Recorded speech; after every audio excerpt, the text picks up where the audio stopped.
नमस्कार मित्रों, हिंदी साहित्य दर्पण में आपका स्वागत है। आज चलते हैं लास्ट टॉपिक पे।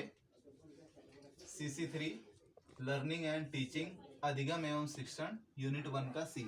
आज लास्ट टॉपिक है education implication of Gardner's classification. Gardner का हमने बहुबुद्धि सिद्धांत वर्गीकरण पढ़ा, जिसमें व्यक्ति जो होता है वो अलग अलग तरह के इंटरेस्ट के हिसाब से अलग अलग बुद्धियां लेकर के पैदा होता है।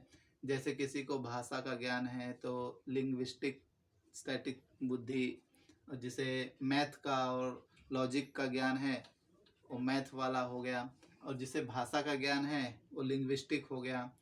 जिसे इस तरह के नौ बुद्धियों के विषय में हमने गार्डनर्स क्लासिफिकेशन में पढ़ा था। अब उन्होंने जो 9 सिद्धांत दिया था उसके शिक्षा में क्या उपयोग है, शिक्षा में क्या उपयोगी होता है और किस तरीके से वो महत्वपूर्ण है, आज के वीडियो में हम वो समझेंगे। पहला है दोस्तों, गार्डनर के सिद्धांत का कक्षा में शिक्षक के लिए बहुत उपयोगी साबित हुए हैं।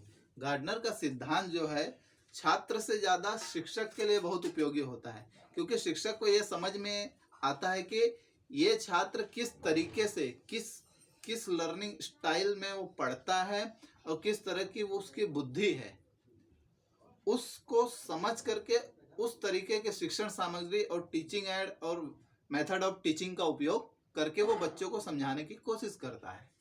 अच्छा, दूसरा हुआ दोस्तों, इस सिद्धांत के अनुसार अपनी रुचि के अनुरूप विविध क्षेत्रों में अपनी विशेष बुद्धि के फलस्वरूप उस संबंधित क्षेत्र में बालक महारत हासिल कर लेता है।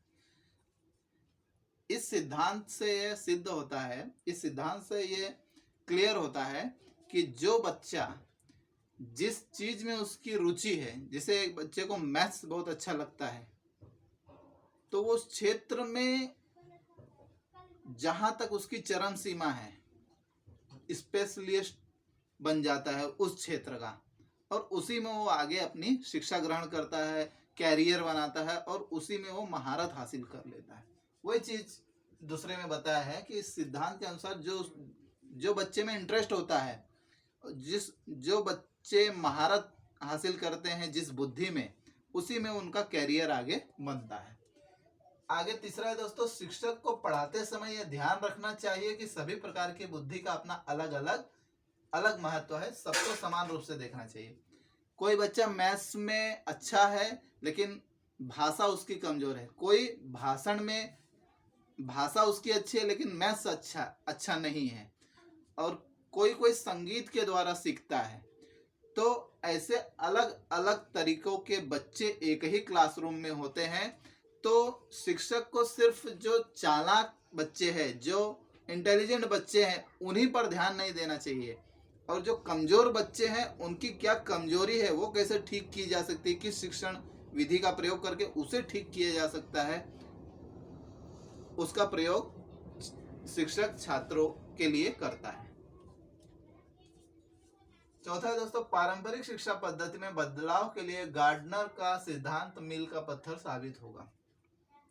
पहले रट करके बच्चे पहाड़ा पढ़ाया जाता था, टीचर जो शिक्षक होते हैं पहाड़ा रट करके सिखाया जाता था, और अब जो है, अब शिक्षा की पद्धति बदल रही है क्योंकि विकास हो रहा है और नए नए तरीके से पढ़ाने की कोशिश की जा रही है। लेकिन जो बच्चे जिस चीज में उनकी बुद्धि काम करती है, जिस चीज में उनकी रुचि है, उसी के अकॉर्डिंग करिकुलम बनाया जाता है और उसमें बच्चों को आगे उसके विकास का पूर्ण रूप से ध्यान दिया जाता है कि बच्चे किस क्षेत्र में जा करके वहां उनका सर्वांगीण विकास हो सकता है, पहले से ही वो लाइन पकड़ा दी जाती है।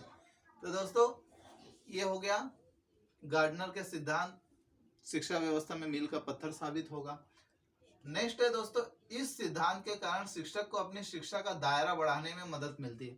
शिक्षक अलग अलग तरीके से बच्चों को समझाने की कोशिश करता है, तो उसका शिक्षक का भी नॉलेज बढ़ता है पढ़ाते समय, और इससे प्रतिभा और कौशल को निखारने में मदद मिलती है। जो बच्चे एक ढर्रे पे एक ही तरीके की शिक्षण पद्धति से सीखने से उन्हें बोरिंग महसूस होता है। लेकिन अगर उनके अनुरूप जो उन्हें अच्छा लग रहा है उस तरीके से अगर पढ़ाएंगे तो प्रतिभा और कौशल बेशक निखर के बाहर आएगा। छोटे भाई दोस्तों, इस सिद्धांत के द्वारा शिक्षक को यह भली भांति समझने में आता है कि कौन सा छात्र किस विषय को समझेगा और उसे आत्मसात करेगा। कौन सा छात्र किस प्रकार विषय को समझेगा और आत्मसात करेगा। जैसे किसी को अपने बॉडी पे ही ज़्यादा काम करता है, वो कैसे समझेगा। कोई म्यूजिक द्वारा समझता है, कोई भाषा द्वारा समझता है। तो दोस्तों, इसमें एक उदाहरण दिया है, स्वतंत्रता आंदोलन का उदाहरण दिया, इतिहास का उदाहरण है। उसको समझने की कोशिश करेंगे कि गार्डनर का सिद्धांत शिक्षक उस पर कैसे लागू करेगा। यदि शिक्षक स्वतंत्रता आंदोलन के विषय में पढ़ा रहा है तो युद्ध के नक्शों की तस्वीर दिखाकर पढ़ा सकता है। विजुअल लर्नर होगा, जो विजुअल चीजें जो कैच करता है वो उससे समझ जाएगा। स्वतंत्रता आंदोलन के गीत बच्चों से गवा कर समझाया जा सकता है। म्यूजिकल वाले हैं वो गाने से सीख जाएंगे।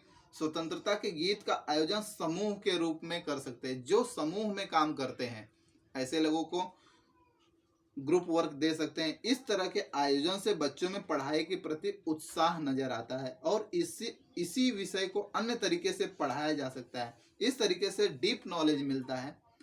जो विषय की जानकारी है वो डीप नॉलेज मिलता है और विषय को समझने में सहायता मिलती है। ये हो गया स्वतंत्रता आंदोलन का उदाहरण।